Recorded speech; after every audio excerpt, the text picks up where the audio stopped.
Assalamualaikum warahmatullahi wabarakatuh. Salam kenal, salam jumpa di channel Cerita Misterius. Di kesempatan kali ini saya akan menceritakan kisah misteri yang berjudul Berakhirnya Pesugihan Uang Gaib. Tapi sebelum kita masuk ke dalam ceritanya, nama dan tempatnya disamarkan semua. Tak usah kita berlama-lama, langsung saja simak ceritanya. Siang itu, sepulang dari sekolah, seorang bocah marah untuk sekian kalinya. Dia merasa menyesal dilahirkan oleh ayah ibunya yang hanya berprofesi sebagai penyadap karet. Profesi itu jelas tidak menghasilkan pendapatan yang begitu besar. Bocah itu sebut saja Dea. Ia merupakan anak dari petani karet yang hidup di desa dengan sangat sederhana. Ia 3 bersaudara, namun kedua kakaknya telah menikah dan hidup ikut suaminya ke tanah rantau. Dea selalu merasa iri dengan kebanyakan teman-temannya di sekolah yang orang tuanya mampu, dan apa yang diinginkan oleh teman-temannya mudah sekali untuk didapatkan. Tak perlu meminta kepada orang tuanya. Pak, Bu, kenapa sih keluarga kita miskin terus? Aku kan malu sama teman-teman, hidup miskin terus, keluh anak perempuan itu. Hush, kamu tuh kalau ngomong dijaga dong mulutnya. Sudah toh nak, yang paling penting kamu belajar yang pintar, biar gak kayak bapak ibumu, jawab ibunya. Kenapa sih bapak sama ibu gak cari pekerjaan yang lain? Kalau gak punya uang, kan aku gak bisa beli-beli keperluan sekolah. Gimana bisa pinter kalau nggak bisa beli apa-apa? Kebetulan dia itu baru saja naik kelas 2 SMA. Kebutuhan sekolahnya pun otomatis semakin banyak, sementara penghasilan orang tuanya tak kunjung bertambah, malahan berkurang. Karena kebetulan bulan-bulan itu bukan musim karet, jadilah dia harus sering menunda untuk membeli keperluan sekolahnya. Makin hari, dia sudah semakin berani menyalah-nyalahkan orang tuanya. Dulu waktu SD dan SMP, ia masih sering membantu orang tuanya bekerja ke kebun karet. Tapi semenjak SMA, dirinya justru sering keluar bersama teman-temannya yang perekonomian keluarganya menengah ke atas. Dia jadi jarang berada di rumah dan semakin tak betah di rumah. Suatu hari, selesai dari sekolah, bocah itu tak langsung pulang. Dia memilih bermain ke rumah temannya dengan alasan bosan di rumah. Ini coba kamu baca deh majalah ini. Kisah-kisahnya inspiratif banget, patut kita teladani, kata temannya. Apaan emang? Tanya dia sambil menerima majalah. Udah, kamu baca dulu aja deh, pinta temannya lagi. Beberapa menit berlalu, ada yang berubah dari raut wajah perempuan itu. Dia tak berhenti membaca, dan matanya malah berair karena haru. Bersamaan dengan keharuannya, ia menyadari kekeliruannya selama ini. Di majalah itu, ia membaca beberapa artikel, antara lain anak SD membawa dagangan ke sekolah demi membantu orang tua, anak tukang becak juara 1 Olimpiade Fisika Nasional, dan yang paling mengharukan lagi, seorang siswa kelas 1 SMA difabel bahagiakan orang tua dengan bisnis beromset 25 juta per bulan. Ah, aku terlalu banyak menuntut. Bukannya membantu malah menyusahkan. Sesal dia waktu itu. Sepulang dari rumah temannya, dia menemui kedua orang tuanya untuk meminta maaf atas kelakuannya selama ini. Kedepannya, ia berniat tak ingin lagi menyusahkan orang tuanya. Dia ingin mulai bekerja dan meringankan beban keluarga. Lebih dari itu, dia ingin membiayai sekolahnya sendiri tanpa membebani orang tua. Dia pun menyesal karena selama ini selalu meremehkan orang tuanya dan tak pernah bisa membahagiakan bapak ibunya. Namun semenjak dia menyadari akan kesalahan selama ini, dia terus mencoba mencari pekerjaan, namun tak kunjung menemukannya. Sehabis pulang sekolah, dia kesana kemari mencari pekerjaan, tapi yang ia dapat hanya cemoohan orang-orang. Ngapain bocah SMA cari kerja? Bukannya kerja, nanti malah mencuri lagi. Tuduhan-tuduhan itu membuat dia semakin frustasi. Ia juga sudah menanyakan ke teman-temannya. Barangkali orang tuanya mereka membuka lowongan pekerjaan. Belum lagi, ia memiliki keinginan untuk bisa kuliah di salah satu universitas negeri. Ah, capek aku kalau gini terus, kesalnya sembari duduk di halte bus depan pasar.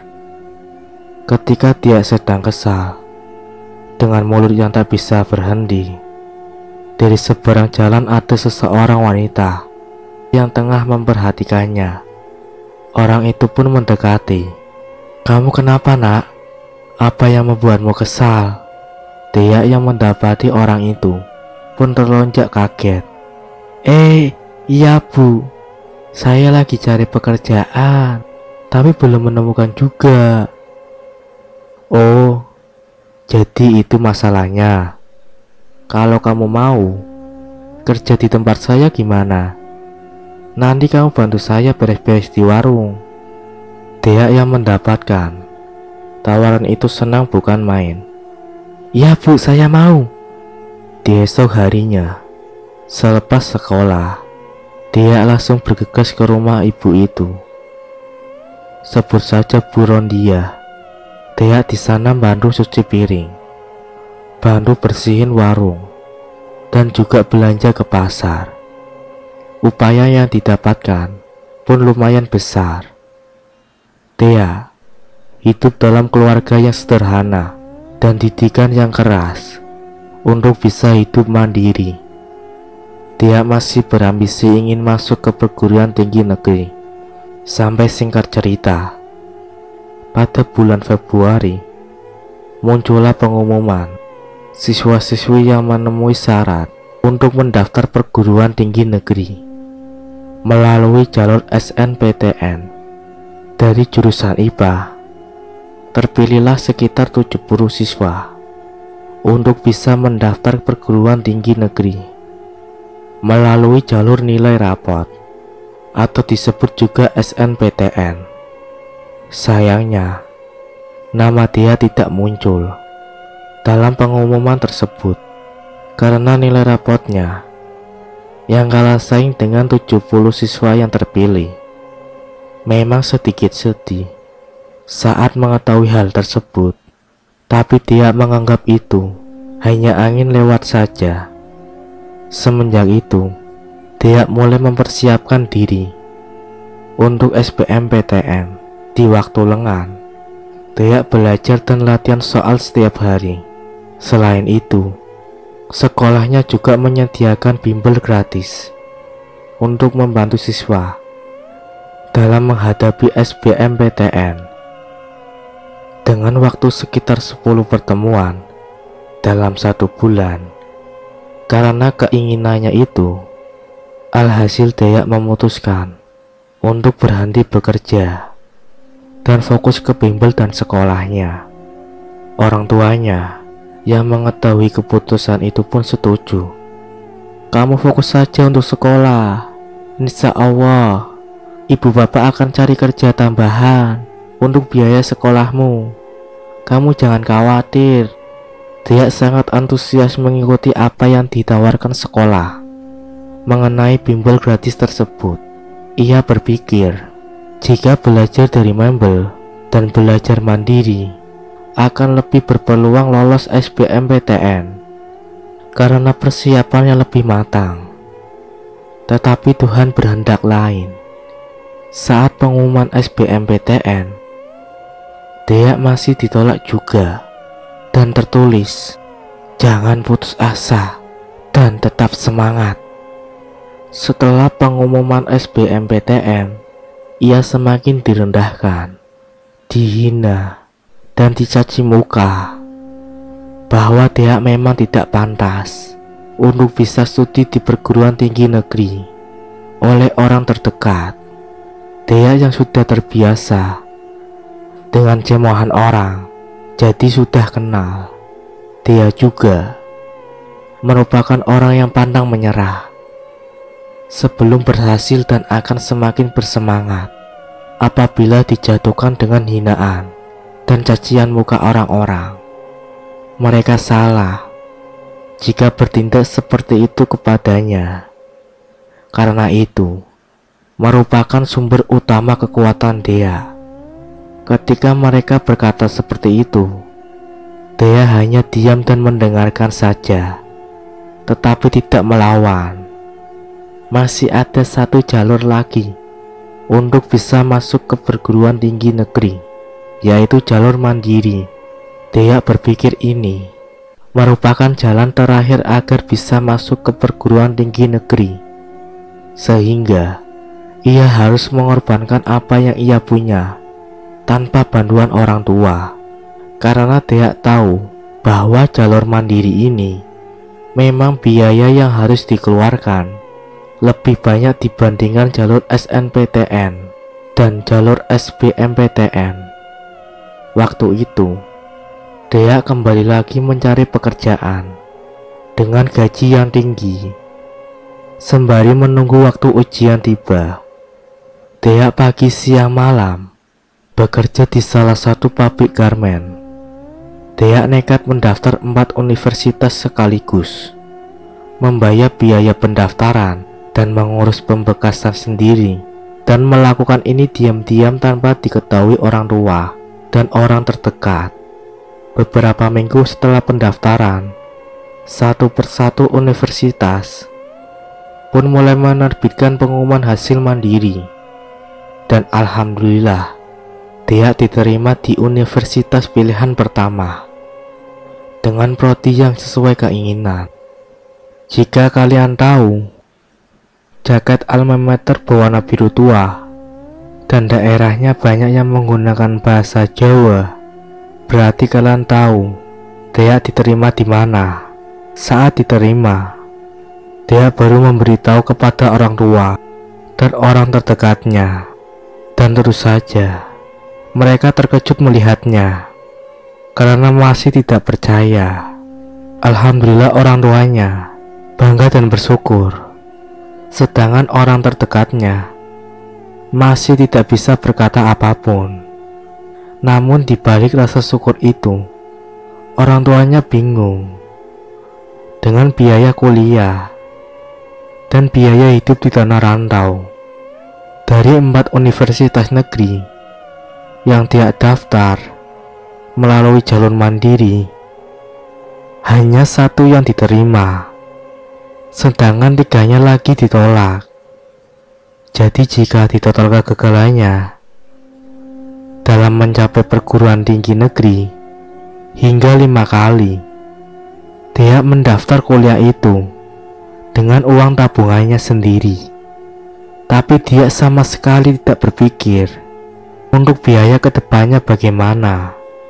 Sampai singkat cerita, Dea sudah menjadi mahasiswa. Sudah 1 tahun Dea mengikuti salah satu organisasi yang ada di kampusnya. Ia menjadi anggota klub mahasiswa itu.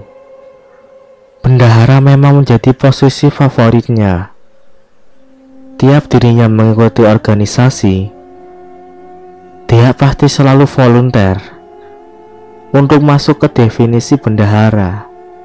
Menurutnya, ia memiliki kemampuan untuk mengelola dan mengorganisasi keuangan. Kemampuannya terus bertambah selama berkuliah di Fakultas Ekonomika dan Bisnis. Perempuan yang duduk di semester 6 itu juga selalu menjadi orang kepercayaan organisasi. Setiap kegiatan dan acara organisasi selalu dia jalankan dengan baik. Begitu juga laporan keuangan yang sistematis dan transparan. Sayangnya, dia menyalahgunakan kepercayaan teman-temannya itu. Ketika masuk semester ke-7, ia harus memutar otaknya untuk mencari uang. Dia harus membiayai hidupnya sendiri untuk kos dan keperluan sehari-hari. Dirinya juga mulai berjualan beraneka ragam, mulai dari masker wajah hingga casing HP. Sejak Maret lalu, perkuliahan dia sudah beralih menjadi kuliah daring. Sejak saat itu, ia bersama rekan-rekan satu kontrakannya bertahan hidup dengan mengandalkan bantuan kampus dan jualan online-nya. Perempuan muda itu berserta 3 kawan lainnya tidak sanggup untuk membeli tiket pulang untuk ke kampung halamannya. Mereka juga mengira bahwa pandemi COVID-19 hanya akan bertahan lama. Tetapi dugaan mereka salah. COVID-19 bertahan lama di Indonesia. Di bulan pertama, dia masih bertahan hidup dengan mengandalkan sisa-sisa tabungan serta bantuan dari kampus. Meski hanya diberi sembako seadanya, dia dan teman-temannya tetap bersyukur kampus masih memperhatikan kondisi mereka. Untuk menghemat beras, keempat orang itu juga hanya akan 1 kali makan dalam sehari dengan lauk yang seadanya. Beruntung, mereka berempat bukanlah anak manja yang harus serba ada. Keempatnya berhasil bertahan selama mungkin. Tetapi setelah berbulan-bulan direndung ketidakjelasan, mereka makin pusing. Pandemi belum berakhir. Orang tua mereka di kampung juga tak mampu mengirimkan uang. Ditambah beban KKN online yang mereka harus tanggung. Bantuan dari kampus juga sudah berhenti mengalir. Hingga sebuah penderitaan dia pusing dibuatnya. Boro-boro mengerjakan KKN dengan maksimal, tak perlu memikirkan esok pagi makan apa, mereka sudah bahagia. Di tengah himpitan kampus, dia juga berhimpit kehidupan. Tak pantas rasanya bila ia tak bisa ikut KKN lantaran himpitan ekonomi. Dia pun terpaksa meminta bantuan untuk segala kerendahan hatinya. Dia memberanikan diri meminjam uang dari Bu Rani, sang penjaga kampus. Mereka sudah lama menjalani pertemanan. "Halo Bu, ini Dea.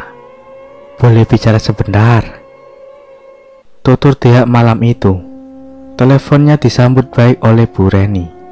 Dea menceritakan segala permasalahannya, mulai dari tak memiliki cukup uang untuk bertahan hidup, sampai masalah KKN online-nya. Bu Reni pun akhirnya setuju memberinya bantuan. Ia meminjamkan sejumlah uang yang cukup banyak bagi mahasiswa itu. Dengan pinjaman uang itu, dia dan temannya berharap bisa menyambung hidup dan melakukan KKN online tanpa khawatir membeli paket internet.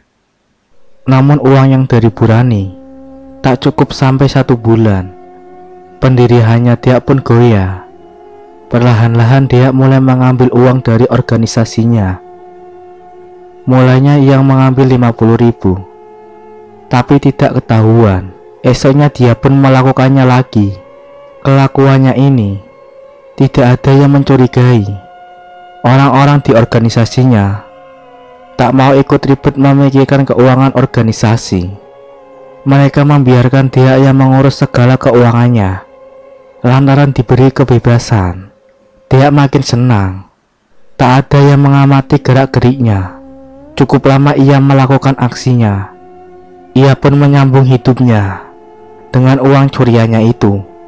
Namun aksinya tertangkap juga. Ketua organisasinya yang baru ingin terlibat dalam segala keputusan organisasi, termasuk hal dalam keuangan. Ketika diaudit, rekening organisasi ternyata kosong. Sontak semua orang memandang dia. Uang 150 juta itu lenyap dalam waktu 6 bulan. Semua orang tak percaya dia tega melakukannya. Reputasinya hancur. Semua orang ini mengetahui aksinya. Ia juga harus membayarkan uang yang ia gelapkan itu dalam tempo 1 bulan. Pusing dia dibuatnya. Lantaran tak memiliki pilihan, dia memberanikan diri untuk meminjam dari kawannya. Ia menceritakan masalahnya kepada sahabatnya itu. Kamu sih aneh-aneh juga. Kalau butuh uang, bilang aku aja. Jangan nyuri begitu. Sekarang kena gendahnya kan? Tutur Audrey marah. Ya, kamu benar. Aku menyesali perbuatanku. Sekarang aku tak mengetahui bagaimana harus membayarnya bila bukan kamu yang bantu aku. Tutur Thea. Audrey sepakat untuk membantu si kawannya ini. Tak hanya meminjamkan uang, Audrey akan mengajarkan Thea untuk mendapatkan uangnya sendiri. Aku akan ajari kamu cara dapat duitmu sendiri. Tapi jangan protes, oke? Selain itu, Audrey juga meminta Thea untuk datang ke apartemennya. Katanya, ia ingin mengajari Thea untuk mencari uang dengan mudah. Sesuai janji, Thea datang ke rumah Audrey dengan harapan besar. Sesamanya di sana, dia langsung diminta ikut pergi dengannya menggunakan mobil tua Audrey. Sebenarnya kita mau kemana sih, Tri? Tanya Thea. Seperti yang ku bilang, aku ingin mengajakmu ke tempat di mana kamu bisa memiliki banyak uang, Dik. Cuma sebentar kok. Tuturnya menenangkan. Dia mengangguk. Ia tahu bahwa Audrey tidak akan melakukan hal jahat terhadapnya. Setelah 20 menit berkendara, akhirnya mereka tiba di sebuah lokasi di entah berantah. Akhirnya mereka tiba di sebuah lokasi. Malam itu tepat merupakan hari Selasa Wage. Audrey pun mengajak Thea untuk berburu di hutan dan menjalankan ritual pesugihan. Mereka harus memburu babi hitam yang mendiami hutan itu. Kita harus mendapatkan gigi taring babi hutan itu untuk ritual, tutur Audrey sembari menyiapkan senjatanya. Singkat cerita, keduanya berhasil menembak mati babi hutan itu, Audrey dan Thea. Kemudian dengan cepat mengambil 2 gigi taring dan meninggalkan tubuh babi malang itu. Dengan cepat keduanya keluar dari hutan dan menuju lokasi selanjutnya. Ini adalah lahan bekas pabrik gula. Dulu Jogja memiliki 19 pabrik gula. Nah, tempat ini salah satunya. Kini tinggal reruntuhannya. Samping-sampingnya juga sudah menjadi perumahan padat penduduk, jelas Audrey. Dia kebingungan. Bagaimana bisa tempat sepi, gelap, bekas pabrik gula ini dapat mendatangkan uang? Tetapi ia memilih diam, lantaran tak berani bertanya. Sini, Dek, kamu hanya perlu duduk di sini sampai subuh tiba esok paginya. Coba kamu cek rekeningmu, atau akan ada orang yang mengetuk pintu. Pasti nanti ada tambahan uang dari bank gaib. Kamu juga perlu membawa 3 kemenyan untuk dibakar. Selama bersemedi, kamu terus membaca mantra yang sudah kuajari tadi. Baca itu di dalam hati. Jelas Audrey.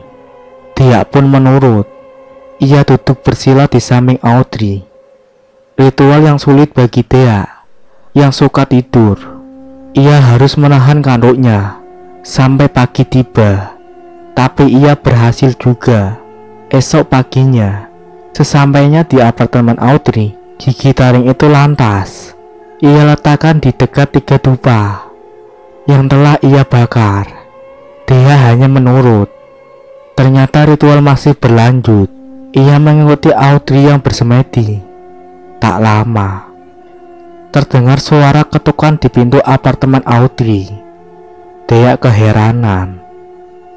Siapa yang datang bertamu di jam 2:30 pagi?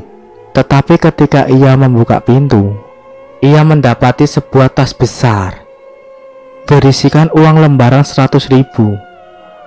Audrey, kita dapat uang banyak banget, tutur dia kegirangan. Pakailah uang itu untuk menyelesaikan masalahmu dan membayar kuliah. Aku tak terlalu butuh uang lagi, tutur Audrey. Dia pun menggunakan uang itu untuk menembus kesalahannya dan bisa mengikuti KKN. Ketika hendak pulang ke kontrakan, dia sengaja mampir ke ATM hanya untuk mengecek saldonya. Ternyata benar, saldonya bertambah 3 juta. Sungguh senang hatinya. Ia kemudian kembali ke kontrakan dengan kabar gembira. Meski begitu, ia tak memberitahu para kawan-kawannya dari mana uangnya. Temannya pun tak peduli. Selama ada uang untuk makan, mereka tak akan ikut campur. Ritual pesugihan itu rutin dia lakukan bersama Audrey. Perlahan, kehidupan di kontrakan pun kembali normal. Bahkan dia mampu berlangganan wifi untuk menunjang KKN online-nya. Dengan cepat reputasinya naik. Kuliah dia juga lancar. Ia mampu lulus dengan nilai yang memuaskan. Tetapi hal naas terjadi. Dia mendaftarkan diri ke puluhan perusahaan, namun tidak ada yang mau menerima dia. Dirinya selalu gagal di tahap wawancara. Menurut para perekrut, dia tidak mampu menjawab hal-hal basic yang ia peroleh selama perkuliahan. Para perekrut menilai ilmu semasa kuliah dia tidak berkah. Namun, karena uang gaib itu datang secara terus-menerus, tak masalah bagi dia yang belum memiliki pekerjaan. Uang gaib yang didapat dengan ritual, dengan jumlah yang sebanyak itu, ia habiskan hanya dalam waktu 1 hari. Dia menghabiskannya bersama teman-temannya. Ia pergi ke klub malam dan menghabiskan uangnya untuk membeli minuman. Dia juga masih sering mendatangi Audrey. Keduanya bersama-sama menikmati hidup dengan uang gaib. Dengan uang itu, dia mampu membeli rumah sendiri dan 1 unit mobil. Tapi dia belum punya anak dan suami. Dia telah memiliki rumah di sebuah kawasan perumahan elit. Namun singkat cerita, kehidupan dia yang sudah sangat bercukupan, tapi ia hampir tiap malam selalu dibayang-bayangi oleh sesosok kakek tua.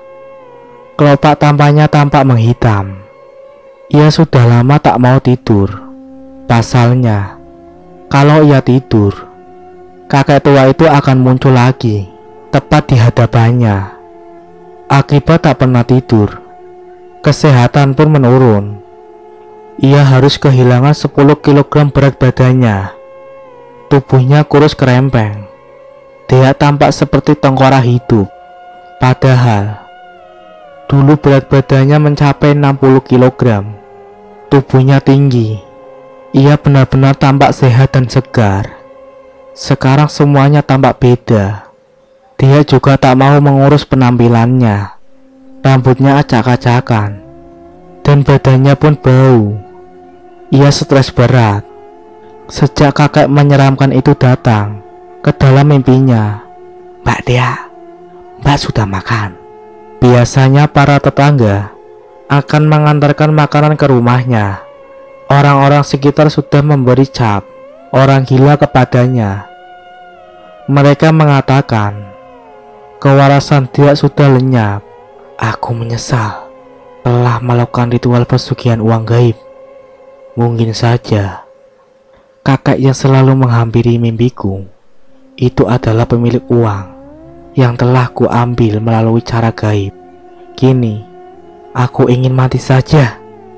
Dia kemudian meregang nyawa akibat kehabisan darah. Ia memotong urat nadinya sendiri sembari berendam di dalam danau di sekitar rumahnya. Mayatnya ditemukan 1 bulan kemudian di dasar danau. Dan cerita pun selesai. Wassalamualaikum warahmatullahi wabarakatuh.